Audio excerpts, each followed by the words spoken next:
तर ऑक्टोबर 2004च्या वार्तापत्रामध्ये आपल्या स्वामीजींनी लिहिलेलं हे एक नाट्य आहे. म्हणजे लेखात्मक नाट्य, नाट्यात्मक लेख असं आहे. संपादकीय लेख आहे, पण ते नाट्य रूपात आहे आणि तो संवाद आहे आणि तो नाट्यात्मक आजच्या काळातला आहे. आणि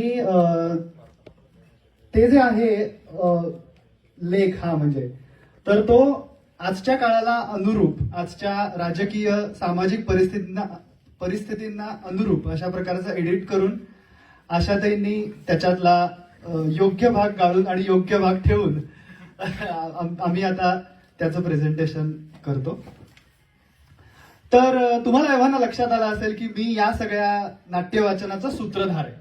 तर आता सूत्रधाराचं काम काय असतं? सूत्रधाराचं काम असतं की नाटक पुढे न्यायचं, कार्यक्रम पुढे न्यायचा, हो की नाही? तर आता खरं तर टी शर्ट आणि ट्रॅक पॅन्ट याच्यामधले नारद मुनी आणि भगवान श्रीकृष्ण म्हणजे जरा इमॅजिन करायला कठीण जातं. म्हणजे दिंडीमध्ये नाचून बाहीला घाम पुसलेले नारद मुनी वगैरे असं काही आपण इमॅजिन नाही करू शकत. पण हे 21व्या शतकातले नारद मुनी आहेत आणि 21व्या शतकातले भगवान श्रीकृष्ण आहेत.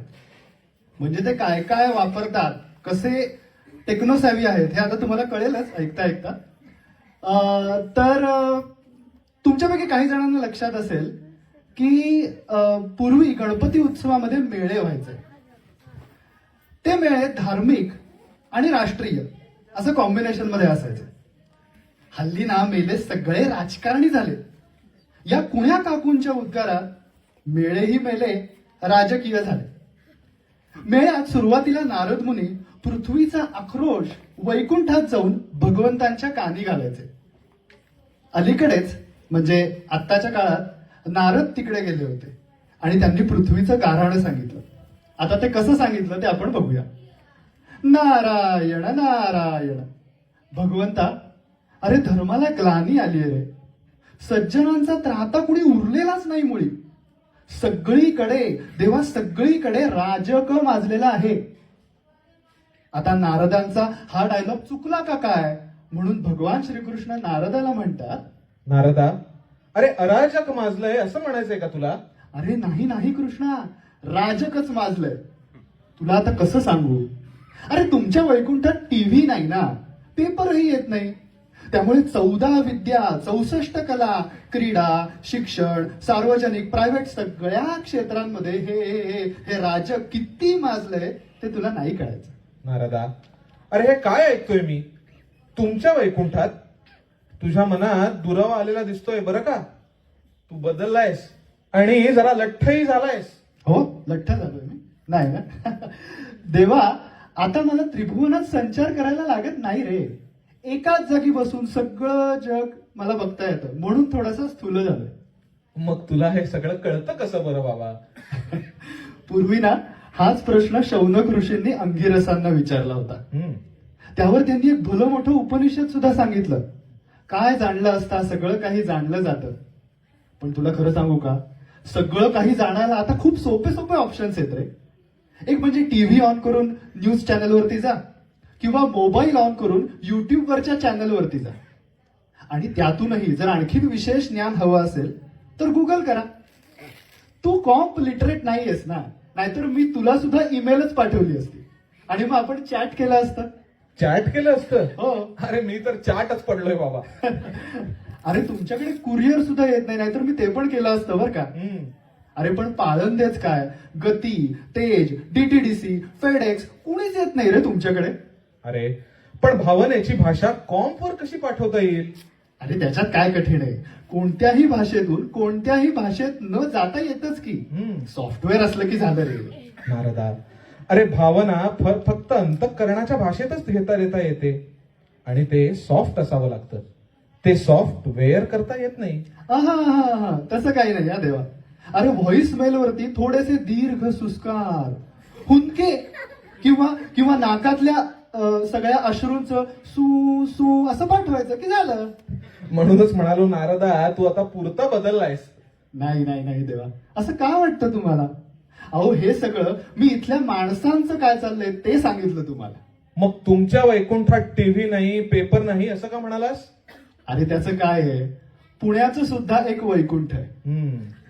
त्याच्यामध्ये इतक्या सोयी झाल्या की आता टीव्ही सुद्धा बसवतील, कोण जाणे.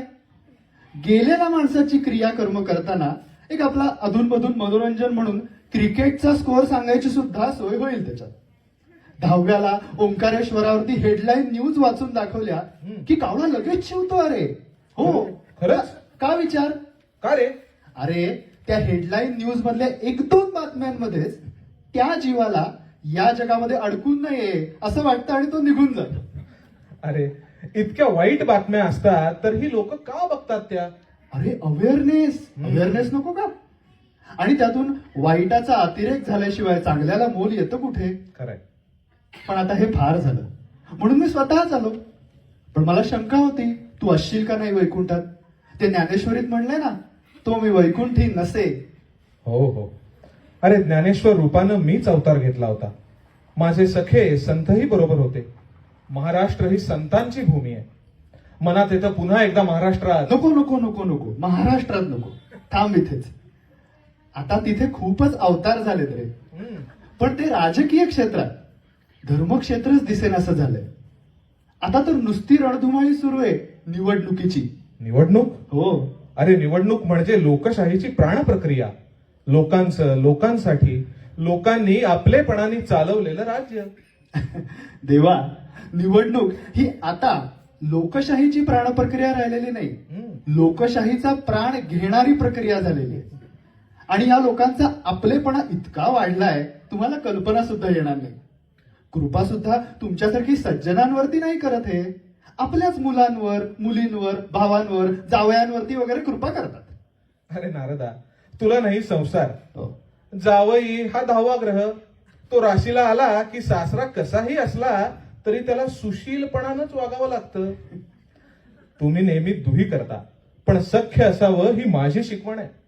देवा, सख्य प्रेमामुळे आपल्या सख्या सेक्रेटरीला तिकीट देऊन पुढे आणणारा गोविंदा तूच रे बाबा आहे. बाकी सगळ्यांनी आपापल्या सख्यांवरच कृपा केली रे. मग त्यातून घराणेशाही वाढली, लोक उन्मत्त झाले. आता तुझ्या काळात तुझ्या कुळातले यादव उन्मत्त झाले म्हणून तुलाच त्यांचा निपात करावा लागला होता की नाही. आणि आत्ताच्या यादवांबद्दल तर बोलायलाच नको रे. आपण आपलं संत भूमी महाराष्ट्र याबद्दल बोलूया. संतांची भूमी असलेल्या महाराष्ट्रात जास्तीत जास्त संख्येनं घराणी उन्मत्त झाली आणि गुन्हेगारी हा अगदी घरेलूच मामला झाला. आता या आशांना साथ द्यायची म्हणतोस. अरे लढाई जिंकायला ज्याच्या भुजात बळ आहे त्यालाच निवडायचं असतं. हा शस्त्याचाच प्रयोग आहे. अरे नाही देवा, सत्याचं नाही, हे सत्तेचे प्रयोग वाटतायत मला, पैशाच्या सत्तेचे. नारदा, तू महाराष्ट्रातून आल्यामुळं फार चिडचिडा झालेला दिसतोयस. अरे थोडा विवेक कर. गुन्हेगार काय माणसं नाहीत? अरे त्यांना सुद्धा नीती असते. हो, अगदी. पण वेगळ्या अर्थाने बरं का. म्हणजे तिला कृष्ण नीती म्हणतात. हे असं गुन्हेगार सत्तेवर वगैरे आले की स्मगलिंग, लाच या सगळ्यातून जो काही पैसा मिळतो तो सगळा रेग्युलर सोर्स ऑफ इन्कम करून टाकतात. त्यामुळे ही जी कृष्ण लक्ष्मी आहे ना, ती काही राहत नाही. काळा पैसा पांढरा होतो आणि शिवाय त्यावरचा टॅक्स सरकारला मिळून देशसेवा सुद्धा होते. नारदा, तू हे उपरोधातून बोलतोयस बरं का. सर्वांवर प्रेम करा हेच महान व्यक्तीने तुम्हाला शिकवलं ना. आज जास्तीत जास्त गुन्हेगार असणाऱ्या समाजालाही आपलं म्हणण्याची आणि त्यांचं सगळं सहन करायची शिकवण महात्मानी सज्जनांना दिली.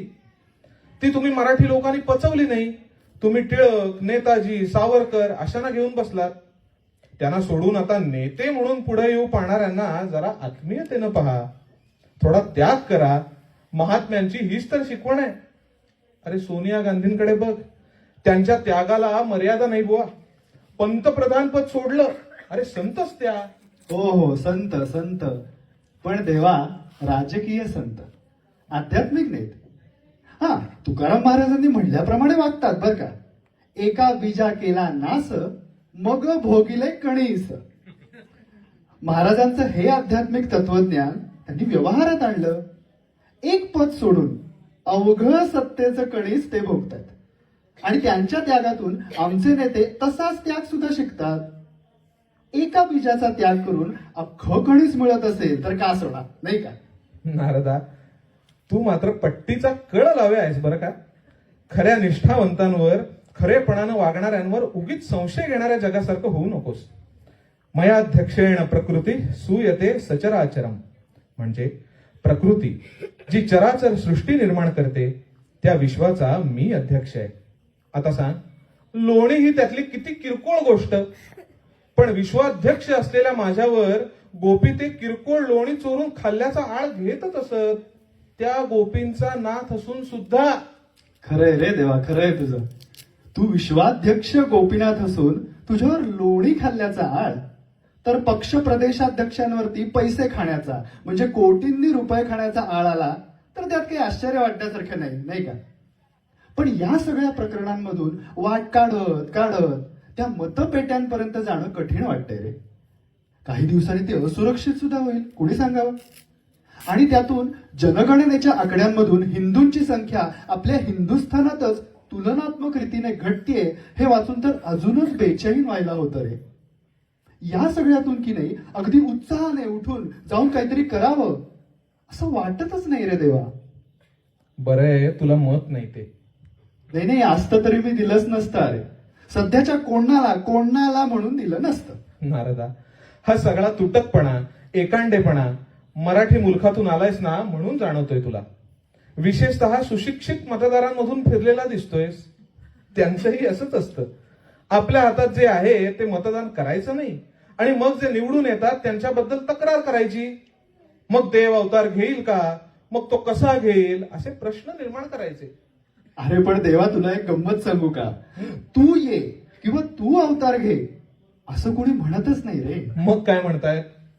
देवा, फक्त रिमोट तुझ्याजवळ ठेव एवढी एकच मागणी आहे. अरे नारदा, रिमोट खरंच माझ्याजवळच आहे, पण तो मी तुमच्या हाताने वापरू पाहतोय. तुमच्या बुद्धीला प्रेरणा आणि हातापायात बळ दिलंय ते सज्जनाने वापरावं. त्यातूनच मी अवतीर्ण होत असतो.